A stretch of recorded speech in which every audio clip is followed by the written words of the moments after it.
সহজ আর সিম্পলভাবে আচার কিলা বানাইতে হয় এই ভিডিওটা না দেখলে বুঝতে পারতা না। তো পয়লা থেকে শেষ পর্যন্ত না টানাইয়া ভিডিওটা দেখবা।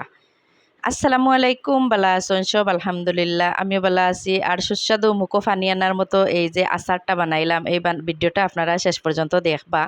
দেখলে বুঝতে পারবা রৈদ দেওয়ার ঝামেলা ছাড়াই আচারগুলা কিভাবে আমি বানাইলাম।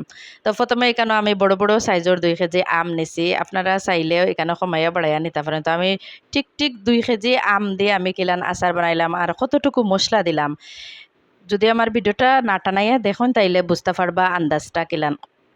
তো আমি কিন্তু প্রথমে দইয়া এখন একটা টিস্যু পেপার দিয়া বালা করে ফানি গুন্তরে মুছিলাইমো। তো একটা একটা করে আমি সবগুলা আমরে বালা করে মুছিয়া আর রাখি দিমো। আমও যদি ফানি থাকে, আচারের মাঝে যদি ফানি থাকে তাইলে আচারগুলা কিন্তু তাড়াতাড়ি নষ্ট হয়ে যায় কি। তো আমি এখনকু মাছ বরাবর মাঝামাঝি কাটি লাইমো আমি গুন্তরে মাঝখানে দিয়ে 2 টুকরা করিয়া 4 টুকরা বানাইমো। এই তো আমর ভিতরে কিন্তু আবার বড় হয়ে গেছে কি, খুব শক্ত আমর ভিতরটা। তো ইলা আম হয়ে গেলে আচার কিন্তু বাঙ্গে না, খুবই বালা এরকম যদি আমর হয়। আর যেগুলার মাত্রে বেশি কম থাকে মানে নরম থাকে, এই আমর আচারটা কিন্তু রান্দাত লাড়াছাড়া করতে গিয়া বাঙ্গে যায়। তো এই আমটা কিন্তু খুবই ভালো লাগছে আমার কাছে। তা আমি প্রথমে তো মনে করছিলাম না ইলা ওই বকরে, তারপরে দেখা যায় যে খুব ভালো হয়েছে। তো এখন আমি ফাফ দিলাইলাম চুলার মাঝে, গায়ের মাঝে দিয়া ফাফ দিলাইছি আর লামাইয়াও দেখাইলাম। তো আমার লামানি শেষ, আমি আরও অবশিষ্ট যেগুলো আছিল এগুলাও দিলাইম। তা আমার 2 গাইয়ারি হইছে 2 কেজি আমে। আমগুলা কিন্তু বেশ বড় বড় সাইজের আম আছিল।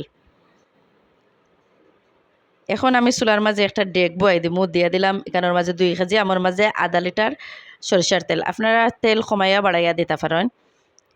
তো হাফ লিটার দিলাইলে হয় কিতা, তেল যদি আচারের মাঝে থাকে তাইলে আচারটা কিন্তু নষ্ট হওয়ার সম্ভাবনা কম থাকে, বেশ দিন বালা থাকে।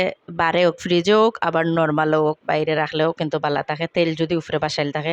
আর নয়তো ফাঙ্গাস পড়ে যায় কি।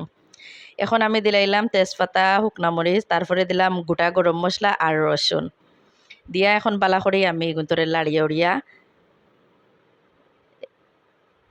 ফ্লেভার যে সময় মানে একটা গ্রান বার হইব, তারপরে আমি আম দিয়া দিমু রসুনের আর ওই যে শুকনা মরিচর একটা গ্রান আছে গোটা গরম মশলার।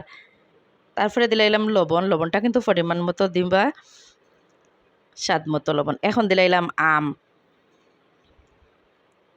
আম দিয়া আলতো হাতে, খুব বেশি যদি জোরে লাড়াচাড়া করি আমরা তরকারির লাগান কিন্তু ভাঙ্গি যাইব গিয়ে। আলতো হাতে লাড়াচাড়া করিয়া আর আমি সময় নিয়া যাতে নিচে না লাগে লাড়াচাড়া করিয়া আচারটা বানাইমু।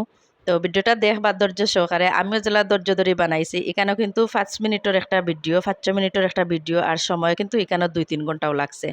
কারণ আমটাকে শুরু করিয়া কাটি ফাফ দেওয়া।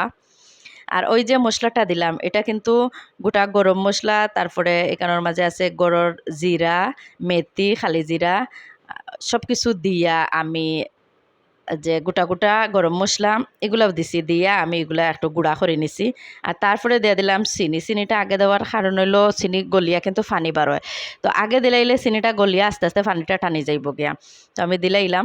আপনারা যদি চাইন এখানোর মাঝে মিষ্টি থাকতো, জাল দিতা না, তাইলে ইলাও রাখতে পারেন। আর আমি একটু টক মিষ্টি বানাইমু, লাস্টে দিয়া গিয়া আমি একটু মরিচর গুঁড়া আর হলুদের গুঁড়া দিমু। হলুদের গুঁড়াটা কালারও লাগে আর মরিচর গুঁড়োটা একটু জাল জাল হইবার লাগে, টক মিষ্টি জাল যেটারে খোয়া হয় আর কি। আর ওই যে গোটা যেটা গরম মশলাটা দিলাম আর কি, গোটা গরম মশলাটা খাওয়ার সময় যখন মুখের মাঝে পড়ে খুব বেশি ভালো লাগে। আর টেঙ্গার সময় যদি গোটা গোটা লাগে সাবানের মাঝে মজা লাগে খাইতে।